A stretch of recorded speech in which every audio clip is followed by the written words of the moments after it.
Welcome sa Philippine Island Weather Update. Lagi ninyong kasama sa Balitang Panahon ngayon. Patuloy pa rin ang pag-ihip ng northeast monsoon or amihan na siya nagdadala pa rin ng bahagyang pagbaba ng temperatura pero doon lamang po sa may extreme northern Luzon na siyang sinasamahan din ng mga saglit na mga pag-ulan.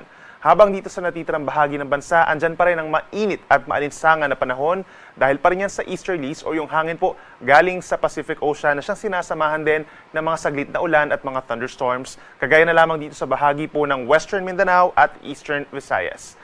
Bukod dun sa kumpol ng ulap na ating namamataan dito sa ating latest satellite animation, wala tayong nakikitang panibagong cloud clusters na posibleng maging low pressure area or bagyo hanggang sa matapos ang weekend.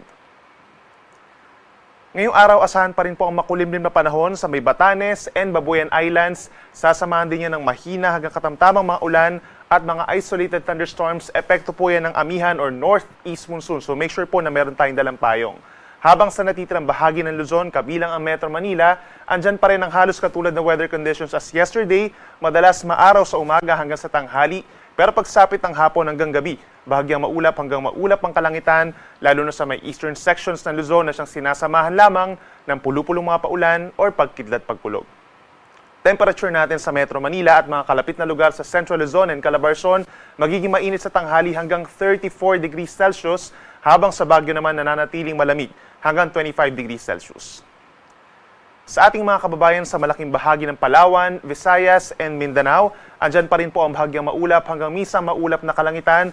Umaga pa lamang may tsansa na ng ulan dito sa may bahagi po ng Zamboanga del Sur, Basilan, at dito sa malaking bahagi ng Eastern Visayas, hindi naman po yan magtatagal. At ang natitirang bahagi ng Visayas and Mindanao, andyan pa rin po ang bahagyang maulap na kalangitan. Hanggang hapon na po yan at may mga lugar na mababa lamang po ang tsansa ng ulan kung meron man mga isolated or localized thunderstorms. Sa Palawan, asahan ng maximum temperature na 33 degrees Celsius. Sa Metro Cebu and Metro Davao hanggang 32 degrees pagsapit ng tanghali, habang pinakamainit pa rin sa may Zamboanga City hanggang 34 degrees Celsius. So make sure po na hydrated tayo at magdala ng pananggalang sa init ng araw. Sa ngayon, wala naman tayong nakataas na gale warning or yung banta sa matataas na mga pag-alon, pero umaabot pa rin po ng higit 3 metro ang mga pag-alon sa malaking bahagi ng Northern Luzon dahil pa rin yan sa northeast monsoon or amihan.